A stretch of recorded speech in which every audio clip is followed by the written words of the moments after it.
نحمده ونصلي ونسلم علی رسولہ الکریم اما بعد۔ مسلم شریف کی ایک حدیث میں ایک تفصیلی واقعہ ہے کتاب الجہاد میں، جہاں اموال فے کے بارے میں تفصیل آتی ہے، اور اس میں سیدنا علی رضی اللہ تعالیٰ عنہ سے سیدنا عباس رضی اللہ تعالیٰ عنہ، یہ دونوں حضرت عمر فاروق کے پاس ایک مسئلے پہ بات چیت کرنے کے لیے آتے ہیں۔ تفصیلی حدیث ہے، اس میں کچھ الفاظ ایسے ہیں کہ جس سے کبھی دل میں ایک خیال پیدا ہوتا ہے کہ اس طرح کی گفتگو یا ایسا انداز یا تھوڑے سے سخت الفاظ، ایسا سوچنا کیا یہ درست ہے، یا اس طرح کا خیال ہوا تھا، یا تھوڑی اس کی وضاحت ہو جائے تو تشفی ہو جاتی ہے۔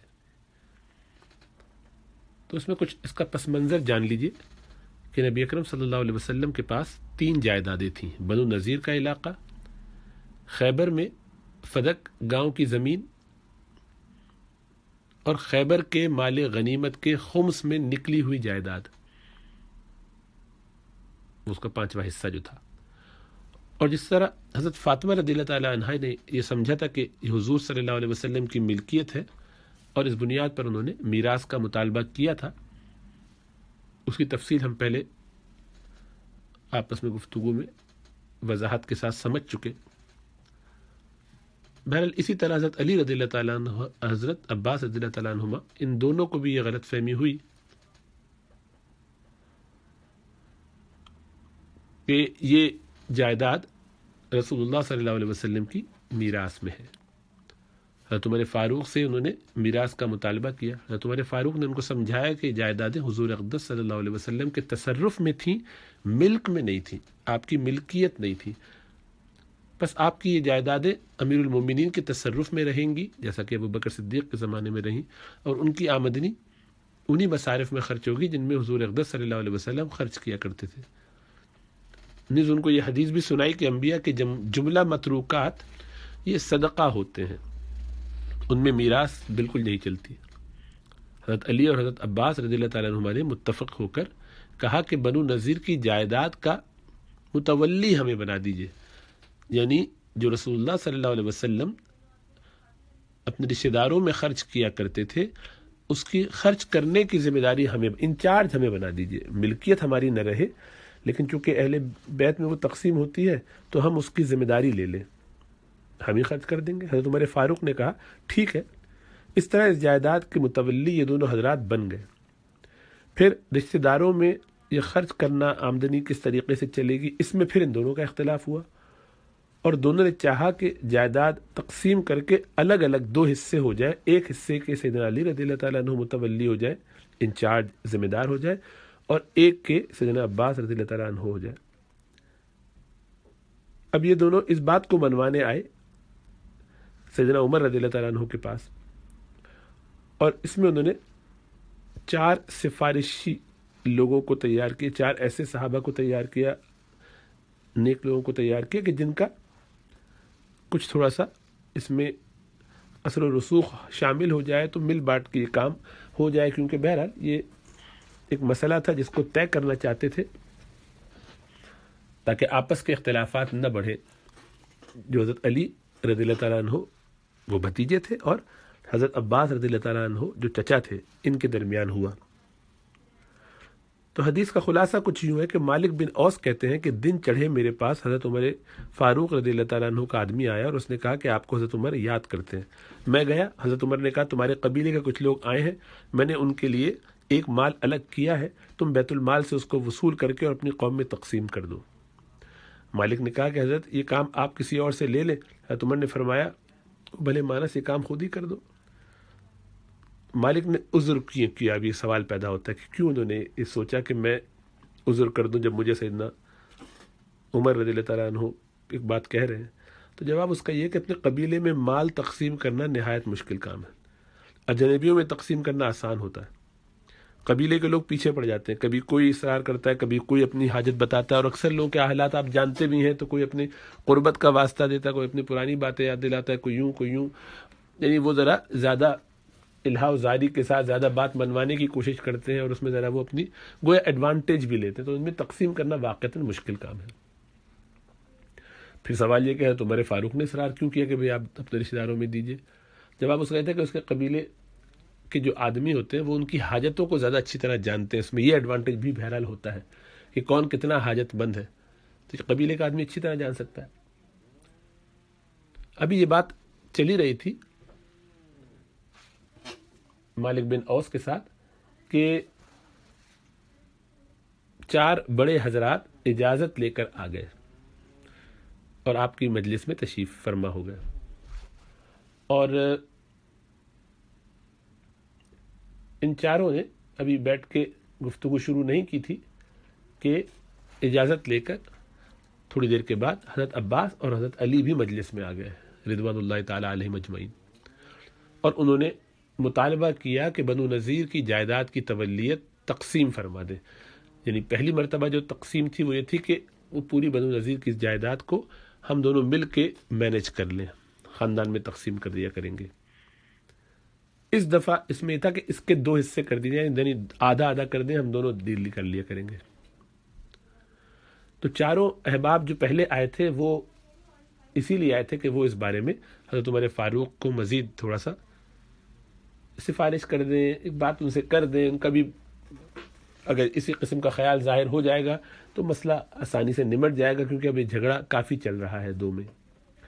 حضرت عمر فاروق نے فرمایا کہ رکو، پہلے میری بات سنو۔ حضرت عمر نے پہلے سب سے اعتراف کرایا کہ نبی اکرم صلی اللہ علیہ وسلم کا ارشاد ہے کہ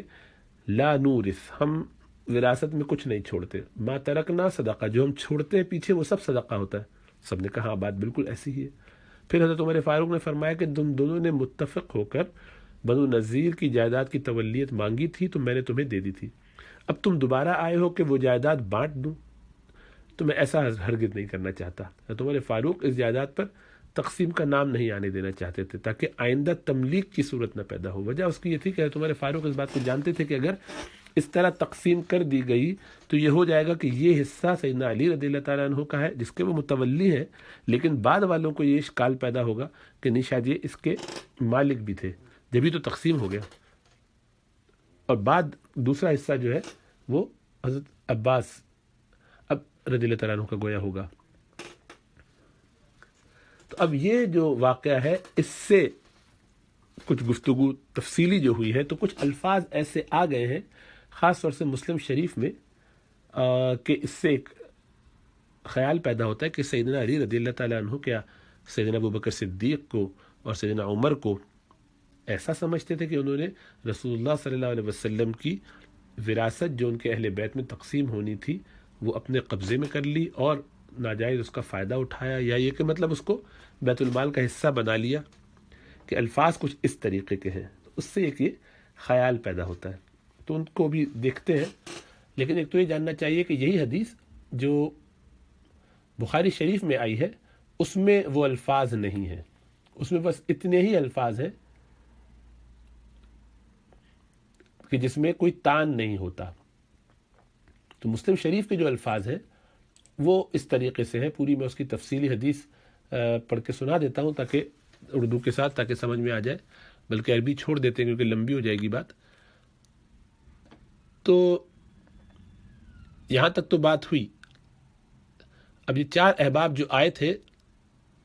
ان کا تذکرہ یہاں سے شروع ہوتا ہے کہ مالک بن اوس کو تو آپ نے کہہ دیا کہ تو اپنے خاندان والوں میں تقسیم کر دو۔ اتنی دیر میں یرفع جو آپ کے غلام تھے وہ آئے اور آ کے انہوں نے کہا کہ حضرت عثمان، عبد الرحمن بن عوف، زبیر بن عوام اور سعد بن ابی وقاص، چاروں کے چاروں عشرہ مبشرہ ہیں، ان چاروں کو حضرت عباس اور حضرت علی نے اپنا سفارشی بنا کے پہلے بھیجا کہ یہ بھی ساتھ وہاں مجلس میں موجود ہو، پھر ہم اپنا کیس ڈسکس کریں، کیونکہ اندازہ تھا کہ ہم پہلے ڈسکس کر چکے ہیں اور ہماری ہی درخواست پر یہ ہمیں زمین اپنے تولیت میں دی گئی تھی، لیکن ابھی ہم سے دوبارہ چونکہ ایک اور نیا مسئلہ پیدا ہو گیا اور ہم نہیں چل پا رہے ہیں، ساتھ اختلاف ہو رہا ہے، تو اس میں بہتر یہ ہے کہ ہم کچھ اور لوگوں کا بھی سپورٹ حاصل کر لیں۔ اور حکمت تھی تو درست ہے، اس میں کوئی مذاقہ نہیں ہے، ایسا کرنا چاہیے۔ اب اندر آنے کی اجازت دی، وہ اندر آ گئے۔ پھر یرفع نے کہا کہ حضرت علی اور حضرت عباس بھی تشریف لائے تو ان کو بھی تشریف لانے کی اجازت دی گئی، سب آ کے مجلس میں بیٹھے۔ حضرت عباس نے کہا، اب یہ حضرت عباس رضی اللہ تعالیٰ عنہ کے الفاظ ہیں، وہ سنیے. وہ فرماتے ہیں کہ اے امیر المومنین، میرے اور اس، اب وہ الفاظ ان کے یہ ہیں کہ اقضی بینی و بین ھذا الکاذب الآثم الغادر الخائن، کہ میرے اور اس جھوٹے، خطا کار، عہد شکن اور خیانت کرنے والے کے درمیان فیصلہ کر دیجیے. اب یہ انہوں نے کہا تو باقی صحابہ جو چاروں بیٹھے تھے انہوں نے بھی کہا کہ امیر المومنین ان کے درمیان واقعی فیصلہ فرما دیے تاکہ ان کی آپس کی جھگڑا ختم ہو. تو چچا تھے، اپنے بھتیجے کے بارے میں یہ سخت الفاظ انہوں نے استعمال کیے، لیکن یہ جاننا چاہیے کہ یہ ان کے آپس کے معاملات ہیں. آپس میں دوستی محبت میں بھی، تعلق میں بھی کوئی اگر اونچ نیچ ہو بھی جاتی ہے معاملات کے اندر تو ایسی بات کہہ دی جاتی ہے، اس کا کوئی مطلب نہیں ہوتا وہ بعض اوقات، بلکہ آپس کے تعلقات میں یہ بے معنی لفظ ہوتے ہیں، اس سے مراد وہ الفاظ نہیں ہوتے. یہ کسی کے یعنی دیانت پر یا اس کے تقوی پر یا اس کے اللہ کا ولی ہونے میں، صحابی ہونے میں، اہل بیت ہونے میں کوئی تان نہیں ہو رہا ہوتا، بلکہ یہ ایک بڑوں کا انداز ہے، آپس کا تعلق ہے، محبت کا انداز ہے. تو کبھی کبھی ایسے ہم بول دیتے ہیں ایک دوسرے کو، یار جاؤ نہ دفعہ ہو، بالکل ہی تم بےہودہ انسان ہو، مثلا ایسے کسی بہت قریبی دوست سے کہہ دیتے ہیں یار کیا بکواس آدمی. تو یہ اس کا مطلب کچھ نہیں ہوتا. باپ بھی بیٹے کو ایسے کہہ دیتا ہے، کبھی آپس میں اپنی اولاد کو اس طرح سے بول دیا جاتا ہے، تو اس میں مراد وہ نہیں ہوتی، بلکہ صرف اور صرف ایک انداز ہوتا ہے، بس اپنے غصے کا اظہار ہوتا ہے، بڑا اپنے غصے کا اظہار کر دیتا ہے. اور جبھی اس کا کسی نے جواب بھی نہیں دیا، سیدنا علی رضی اللہ تعالیٰ عنہ نے بھی اس مسجد میں یہ نہیں کہا کہ آپ ایسی بات کیسے میرے بارے میں کہہ رہے ہیں، نہ انہوں نے یعنی حضرت عمر فاروق نے اس پر تنبیہ کی کہ آپ چچا ہیں، کس طرح کے الفاظ اپنے بھتیجے وہ بھی اتنے جید صحابی کے لیے استعمال کر رہے ہیں. باقی چاروں صحابہ موجود تھے، کسی نے یہ بات نہیں کی، اس لیے کہ یہ کوئی ایسا کوئی مسئلہ نہیں تھا، ایک کامن سی بات ہے، ذرا آدمی آپس میں تعلق میں محبت میں ایسی باتیں کہہ دیتا ہے تو اس سے کوئی مطلب نہیں ہے. لیکن چونکہ جب لوگ کیڑے نکالنا شروع کرتے ہیں تو ایک ایک لفظ کو پکڑتے ہیں، ایک ایک بات کو دیکھتے ہیں، یہ لفظ کیسے بول دیا، وہ بات کیسے کہہ دی. نہیں، ایسی کوئی بات نہیں ہے، یہ بے تکلفی میں اس طرح کی باتیں چلتی ہیں.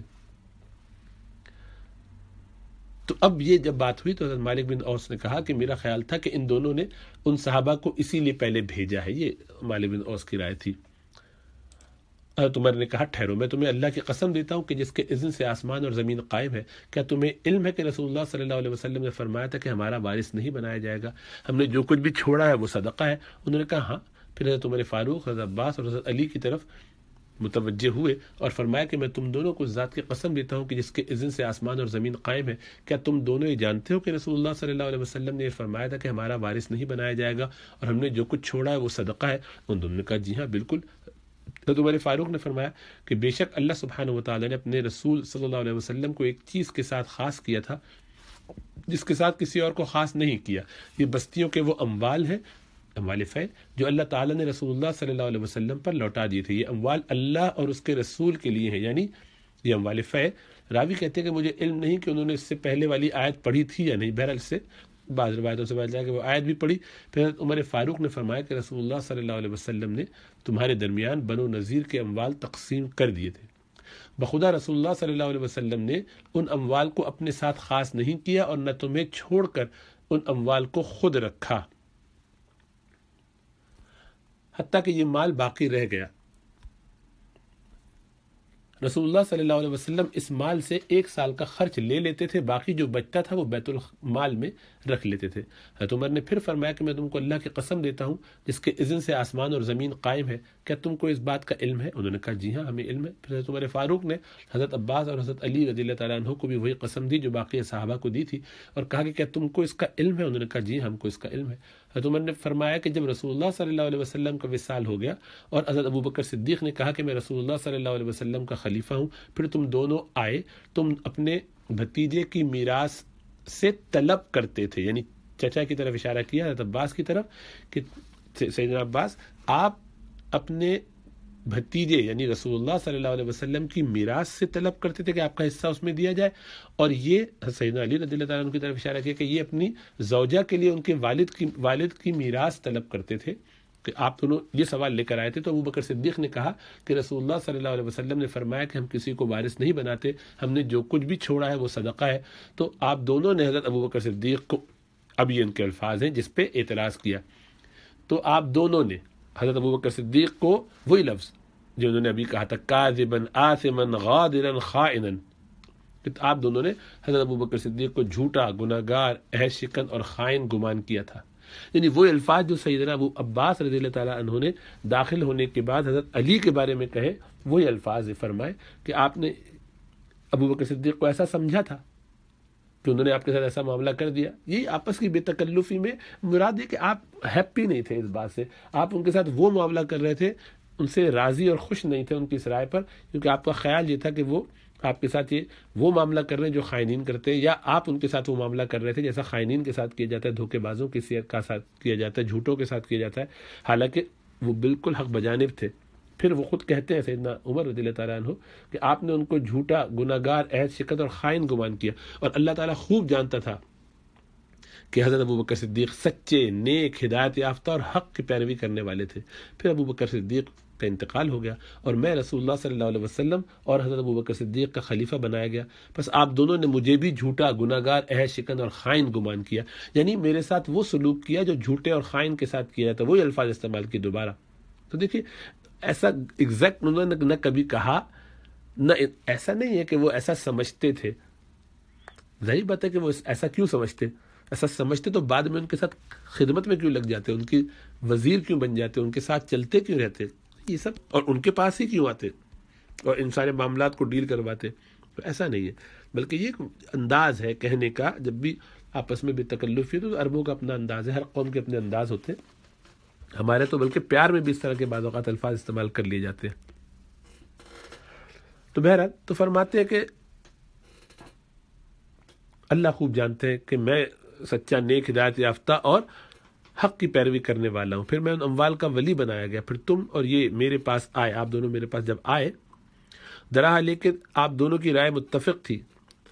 تو آپ دونوں نے کہا کہ ان اموال کی نگہداشت ہمارے سپرد کر دیجیے. میں نے کہا کہ اگر تو آپ چاہیں تو ہم یہ اموال اس شرط کے ساتھ آپ کے حوالے کر دیتے ہیں کہ آپ ان اموال میں اسی طرح تصرف کریں گے جس طرح ان اموال میں رسول اللہ صلی اللہ علیہ وسلم تصرف کرتے تھے. آپ دونوں نے اس کا اقرار کیا اور حضرت عمر نے کہا کہ اسی طرح معاہدہ طے ہو گیا. انہوں نے کہا جی ہاں بالکل ایسا ہی ہے. حضرت عمر فاروق نے فرمایا اب آپ دونوں پھر میرے پاس آئے ہیں کہ میں آپ دونوں کے درمیان فیصلہ کروں. تو پھر فرمایا خدا کی قسم قیامت تک میں تمہارے درمیان اس کے سوا کوئی اور فیصلہ نہیں کر سکتا کہ اگر یہ اموال کا انتظام کرنا آپ کے لیے ممکن نہیں رہا، آپ عاجز ہو گئے ہیں، تو آپ یہ ہمیں واپس کر دیجئے بیت المال سے. ہم یہاں سے کوئی ذمہ دار لگا دیں گے، وہی اس کو ڈیل کر لیں جیسے اور جگہوں کے اور علاقے کو ہم سپورٹ کرتے اور چلاتے ہیں. مطلب یہ کہ اس کو ہم آپ دونوں کے درمیان تقسیم کر کے یہ راستہ نہیں کھولیں گے کہ مستقبل میں لوگ کہنے لگے کہ عمر فاروق نے ان دونوں کو جب دے دیا تھا تو وہ انہی کا حصہ ہو گیا، اور آدمی آئندہ کنفیوژن اور پریشانی اس سے شروع ہو جائے گی. تو یہ ہے. اور اس میں یہ جو لفظ آئے ہیں اس سے بعض لوگوں کو یہ خیال اور اشکال ہوتا ہے کہ ایسا کیسے کہ سیدنا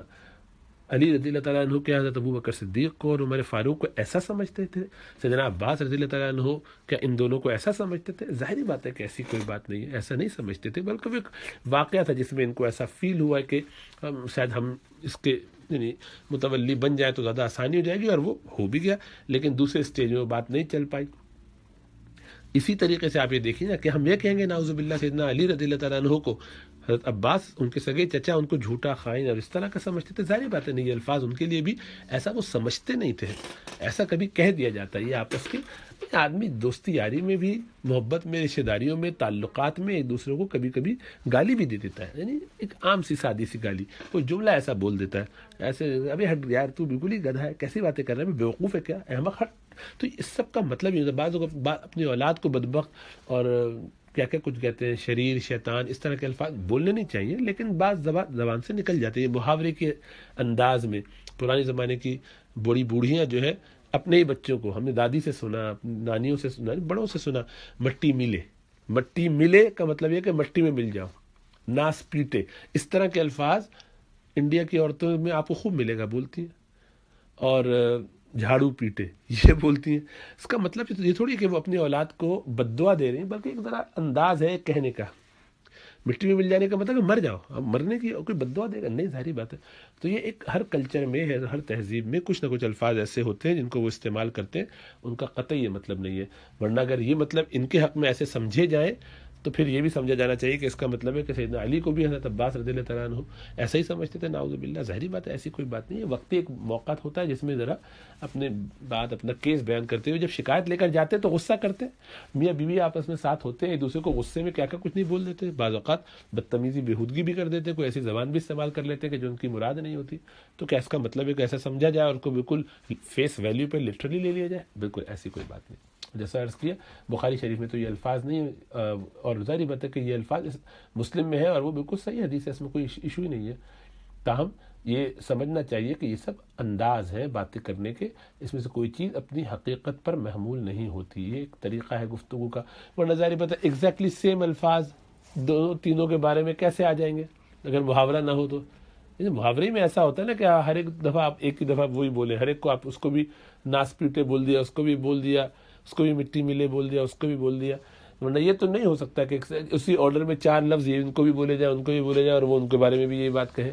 تو اس سے ہی خود سمجھ میں آ جاتا ہے کہ یہ ایک محاوراتی روزمرہ کی بول چال کا انداز ہے، بس اس سے زیادہ اس کی کوئی اہمیت نہیں ہے. اور اگر کسی وقت غصے میں کوئی ایسی بات کہہ بھی دی جائے تو وہ وقتی ہوتی ہے، بعد میں دل صاف ہو جاتے ہیں، بات ختم ہو جاتی ہے. اللہ سبحانہ و تعالیٰ ہمیں سمجھ اور شعور عطا فرمائے.